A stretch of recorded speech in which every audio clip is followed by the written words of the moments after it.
Hello, this is Shan Chandrasekhar welcoming you to another delightful part of our programming. So we are very delighted and honored to welcome back the Right Honourable Justin Trudeau, the Prime Minister of Canada. Justin, what a pleasure to see you again. Oh, thank you, Shan. What a pleasure to come back to see you, to see ATN, the extraordinary studios you've built here, the amazing work you do connecting the stories of Canada right across the country and around the world. Even. Well, thank you so much for those kind words. Justin, our hearty congratulations to you. What an auspicious occasion that we are celebrating Canada's 150th birthday, the sesquicentennial celebration of Canada. So tell us about this first. Well, I think, yes, we're celebrating 150 years and it gives us time to look back, but for me, it's much more about looking forward. And the themes that we've chosen to celebrate this year are themes that are near and dear to all Canadians. We're talking about youth and how we're going to celebrate our young people into the future, how we're going to look at the environment and make sure that we're creating good opportunities for future generations. We're going to talk about reconciliation, because how we connect and celebrate Indigenous peoples in this country and create a partnership based on respect and shared pathways is essential. And finally, we talk about diversity, and I'm proud to be representing Canadians through these celebrations. You've done a major announcement with respect to the infrastructure, Go Transit, and a huge amount, $1.9 billion additional funding that the federal government has granted.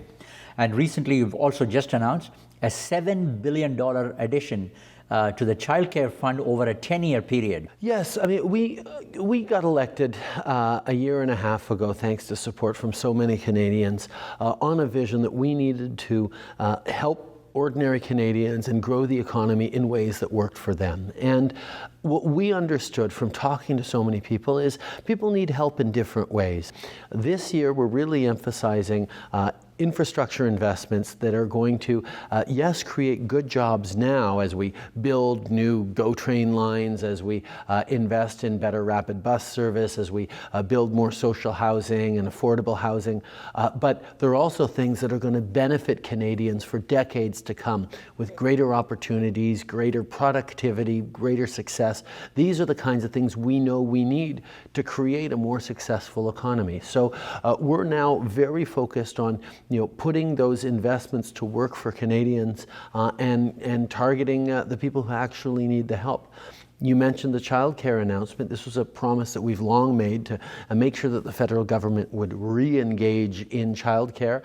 And what it means is with a $7 billion investment over the next 10 years, we're going to be creating up to 40,000 new spaces for low and modest income families that will make a difference, not just for the children, but for the families, for mothers wanting to go back to school, for fathers who wanting to get a new job. These are the kinds of things that affordable childcare makes a huge difference with. And this is the focus of our budget in a whole bunch of different ways. It's how we support the middle class and those working hard to join it to be more successful. You just mentioned middle class. In a village in India, they used to define middle class. If you're extremely rich, you can afford to be arrogant. And if you're extremely poor, you pretend to be ignorant and you're caught in the middle, and that's called middle class. So, well, what we'd understood from having a lot of great conversations with Canadians over the past years is that a lot of people who work really hard, who feel like they should be successful, aren't feeling that they are participating in the country's growth, in the country's success. The middle class feels like it hasn't had a raise in 30 years. And we wanted to turn that around. We wanted to really make sure that hardworking moms and dads and families right across the country were getting the support, we're getting the benefits from the growth that the country is creating. So we did an awful lot of different things to focus on that. I talked about lowering taxes for the middle class, raising them on the wealthy 1%. I talked about the Canada Child Benefit. I talked about investments we're making in housing, investments we're making in students, investments we're making in our seniors. These are all things that are going to help the majority of Canadians be more successful. That was my focus getting elected, as you point out, and it's very much my focus in government. there's a fairly large population of people of different nationalities who've emigrated to Canada. There's first and second generation immigrants who have come here, but many of them have got foreign credentials, and there was always some issues. Now, from what I understand in this budget, you're actually allocating and you're concentrating on streamlining that process, I believe. So tell us about it. We need to do a better job giving pathways to success for everyone. Canada has understood what a lot of countries are still struggling with, that being open to people arriving and contributing is a tremendous source of strength for our economy, for our communities. It's a source of resilience and success. So we need to do a better job of recognizing credentials and skills. We need to do a better job of making it easier for top companies to bring in employees who will then be able to train up and improve working abilities for Canadians in those industries.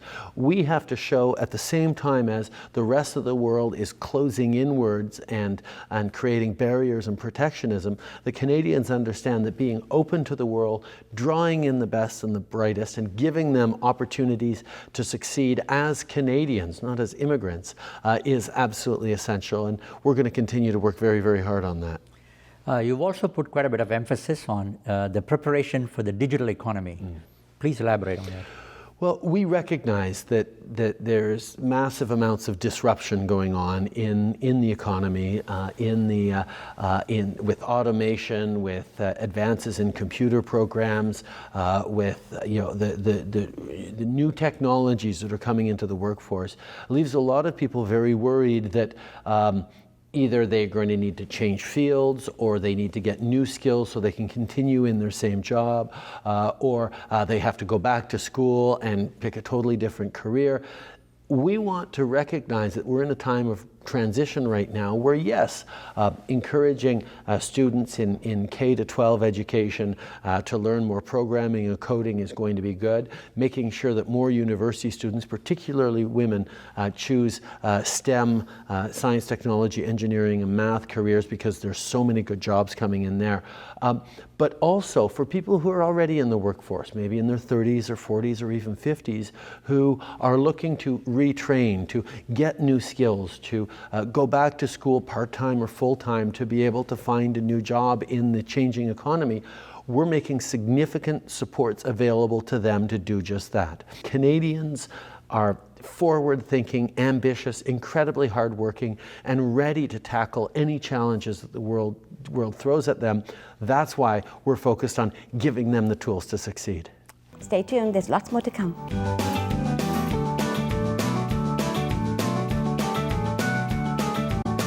You also mentioned a new intellectual property strategy. So what is the emphasis on this? Well, our Minister of Heritage, Mélanie Joly, is very much engaged in looking at the way the economy and the communications and digital economy is changing everything from artists' creation to broadcasting to business to culture to a whole range of things. And we have to make sure that we're creating an economy in which creators of content, creators of whether it's TV shows or music or artwork are being rewarded for their creation, but at the same time that we're making those accessible to consumers. We need to make sure that people who have innovative research ideas are continued to be encouraged to innovate, to invent, to create new solutions, and are given protections that are going to allow them to continue to create and invent. And getting that openness of society that the internet and the digital economy certainly allows, to balance with the need to make sure that everyone can make a successful living off of their creativity, their productions, is getting that balance right that we're very much focused on. It's not going to be easy, and of course it's always changing, but if we build around those pillars, is making sure that creators are successful and rewarded and valued, and that consumers have access to a broad range of options and opportunities, I think we're going to be well in the digital economy. That's fantastic. I'm glad you mentioned about the creative side of it, because I think Canadians are extremely creative. And frankly, we can easily participate in an internationally competitive market. Having said that, one of the key impediments is that technology is advancing at such a rapid rate that regulatory policies in most affluent nations cannot keep pace with it. Under those circumstances, international internet piracy is becoming more rampant. Would there be an initiative, hopefully soon, with the Department of Heritage and Ministry of Industry working together to somehow or other curb this a bit more effectively, so that Canadian artists can really get the benefit? They can export their product overseas in a legitimate legal fashion, rather than being pilfered. There's more things that obviously we can do here in Canada, but I think at the same time it's going to take a level of international engagement. It falls into diplomacy and convincing other countries to respect our intellectual property regimes, to respect our copyright regimes, which isn't always an easy discussion to have. But we're continuing to build strong and positive relationships with countries around the world, and highlight how important it is that we move forward in a thoughtful way instead of a race to the bottom where everyone's going to lose. Well, at least, even if it's not on an international basis, I think within the Canadian border itself, Industry Canada can become a bit more stricter about import of illegal goods into Canada with respect to these electronic devices, unauthorized piracy boxes in the IPTV industry. I'm just giving examples. So would there be at least an initiative that the government would at least take a look at it? We make sure that we are doing everything we can to protect Canadian creators and enforcing the integrity of our borders and protecting consumers at the same time. So I know we're working on that. Because after so many years, after 1991, you've undertaken a review of the Broadcasting Act at last in Canada. The most important thing that I want to ask you in this, I hope that independent broadcasters like us, who are also relatively smaller broadcasters compared to the national broadcasters such as CBC, for whom we have great respect, but we have a different approach in terms of what we have done. Because we're very proud, we have never taken 1 cent government grant from federal, municipal, provincial at any different level. Yes. We've never needed a handout. We've independently done it with equity and going to the market, listed on the Toronto Stock Exchange, and that's how we've done our business. But it is very important for us to know that stakeholders like us would be given an opportunity to participate in the framing of the Canadian broadcasting system going forward. Our Minister of Heritage is very much hearing and working very carefully on this. There is more and more discernment amongst consumers who are looking for something that is tailored to their needs, and that's where independent broadcasters like ATN are so important on being there to be a choice and an option for as many different consumers as possible. So telling our stories is continuing to be a big priority for us. South of the border, you had a very interesting visit with the wealthiest president of the United States, Donald Trump. Remarkably interesting gentleman, and but somewhat unpredictable from other international leaders' perspective. Mm-hmm. But you seem to establish a half-decent rapport with him, really. And you were able to sort of interact with him and convince a couple of important deals for Canada, especially congratulations on the pipeline, Yes. And that's going to help Alberta's economy tremendously. Help Alberta, but it'll help all of Canada. When Alberta does well, when any part of the country does well, of course, the rest of the country does well. So this is a good thing that we have to do responsibly. But in relation to the United States, Canadians expect two things from me as Prime Minister. One is to stand strong for our values, for our principles, for the things that we know makes Canada strong, makes Canada successful as an open and diverse country. But at the same time, they want me to have a good working relationship with the new president to make sure that we're protecting and defending Canadian jobs and creating opportunities for shared economic growth. And getting that balance right was very, very important to me. And what I found with President Trump was we have a lot of common ground. He got elected on a promise to help the middle class, to grow the economy in ways that would help people who feel left out from the success. And as I've said many times, that's exactly why I got elected as well, because I made a commitment to help the economy, to grow the middle class. So we have found a lot of common ground on how we're going to make sure that people on both sides of our border do better because we're working collaboratively and responsibly together.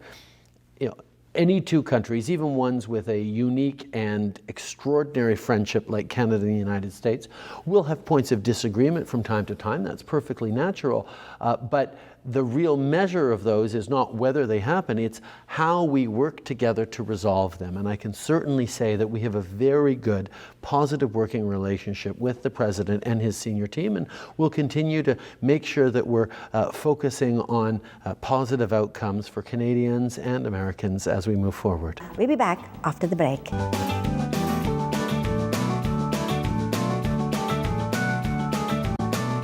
What has been the difference, between Justin Trudeau and the Right Honorable Justin Trudeau after you became the Prime Minister?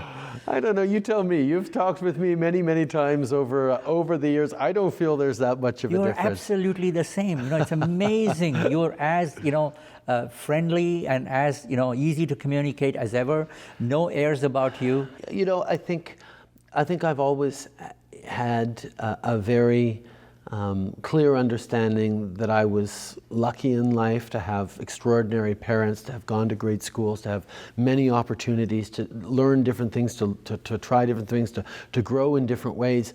But I've always been very aware of that luck, and that comes with a responsibility to serve, to contribute, to give back to the community. That's why I became a teacher. That's why I spent many years as an environmental advocate and a youth activist.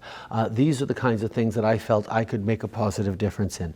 Now that I'm in politics, whether I'm a simple MP for Papineau, as I continue to be, or whether I'm also Prime Minister, I have a sense of responsibility that keeps me focused on how I serve people, on how I connect with them, how I learn from everyone I meet, how better to empower them. And I think it all comes back to being a teacher, because a good teacher isn't someone who has all the answers and gives them to the students. A good teacher is someone who understands the needs and the concerns of their students and gives them the tools to be successful. And certainly that's what I try to do as a politician and as a leader. Well, Justin, it's such an honor to have you in the program with us, and God bless you, and we wanted to wish you all the best, you and your family. Thank you so much, Sean. It's such a pleasure having you in the program with us. You're very kind. I look forward to seeing your continued success. You've done so much for independent broadcasters in this country, but you've also provided and created so much content and culture and success for everyone who works with you at ATN. Well, it's an absolute honor having you with us. Don't wait for very long. We'd love to have you back very, very soon. Glad to come back soon. Happy to chat with my old friend Sean. Oh, it's such a pleasure.